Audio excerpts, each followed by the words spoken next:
दोस्तों सबसे बड़ी खबर आ रही है। जो सबसे बड़ी खबर मैं आपको देने जा रहा हूं, जी हां, कुछ देर रुकेगी जंग। यूरोपीय यूनियन आखिरकार इस बात के लिए मान गया है कि कुछ देर के लिए, कुछ वक्त के लिए जंग को रोका जाएगा ताकि गाजा के लोगों को ह्यूमैनिटेरियन एड मिल सके और उनका इलाज हो सके, आम लोग थोड़ा सांस ले सके। मेरे दोस्तों, ऐसी खबर का काफ़ी समय से इंतज़ार था, लेकिन एक बात क्लियर है, यूरोपीय यूनियन ये जो बोल रहा है कि जंग रोकेंगे, इस पर अभी इजराइल राज़ी नहीं हुआ है। फिलहाल इजराइल का साथी यूरोपीय यूनियन राज़ी हुआ है। अब देखना यह है कि क्या सच में यूरोपीय यूनियन ये जंग कुछ वक्त के लिए ही सही रुकवा सकता है, क्योंकि अमेरिका बिल्कुल भी नहीं चाहता कि ये जंग रुके। हालांकि पूरी दुनिया से जोरदार प्रदर्शन हो रहा है और प्रेशर इंटरनेशनल कम्युनिटीज पर बन रहा है। इंडोनेशिया में जोरदार प्रदर्शन आज फिर देखा जा रहा है।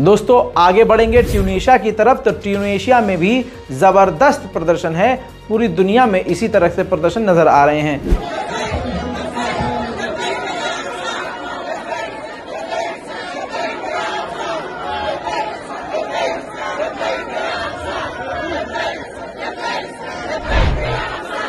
बात करें पाकिस्तान की, तो पाकिस्तान की आवाम भी शांत नहीं है। पाकिस्तान के अंदर फिर से फिलिस्तीन की आज़ादी के लिए और इजराइल के खिलाफ आवाज़ उठ गई है।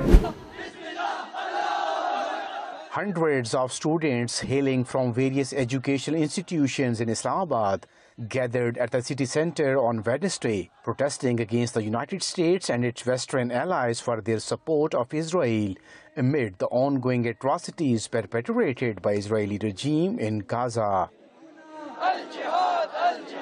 Demonstrators voiced their anger and concern over what they believe is the genocide of civilians by Israeli forces in Palestine. बात करें स्पेन की, तो स्पेन में भी फिलिस्तीन के लिए आवाज उठ रही है।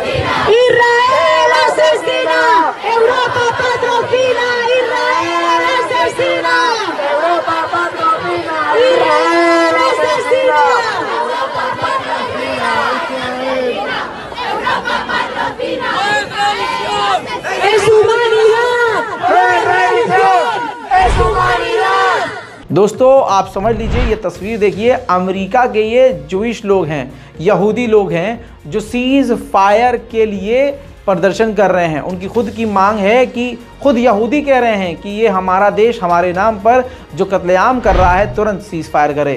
वहीं इंग्लैंड में एक कंपनी है जो हथियार बनाती है और इजराइल को देती है। उस फैक्ट्री के बाहर, उस कंपनी के बाहर भी प्रो फिलिस्तीनी प्रदर्शन देखा गया।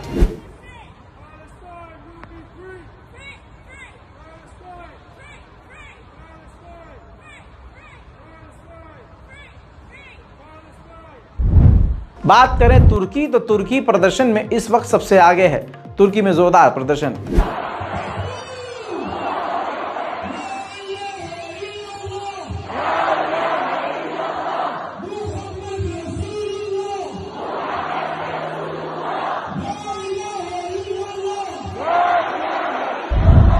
चलिए ले चलूं आपको सीधा फिलिस्तीन के रामल्लाह के इलाके में, तो वहां भी प्रदर्शन हो रहा है।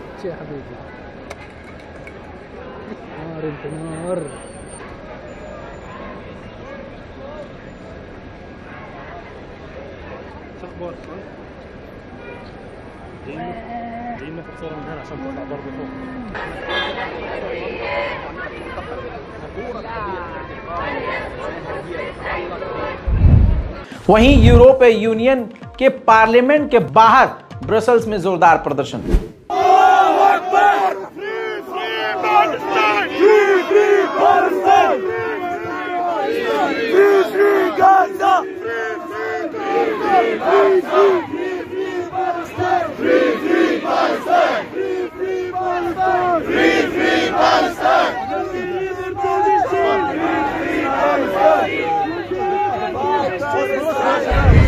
दोस्तों, अमेरिका के न्यूयॉर्क में भी जोरदार प्रदर्शन हो रहा है। लाखों लोग सड़कों पर मौजूद हैं।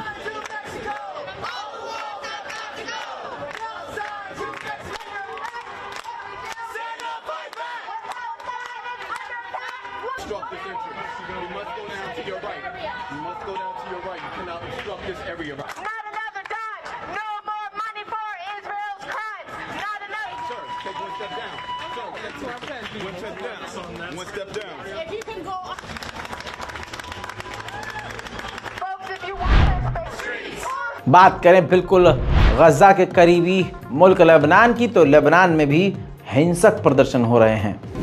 As the Israeli regime's onslaught on Gaza continues, protests in the Lebanese capital Beirut have not diminished. Words of solidarity and chants are the only way people here have to. उधर ईरान के IRGC के commander ने Gaza को हजरत मूसा की छड़ी करार दिया।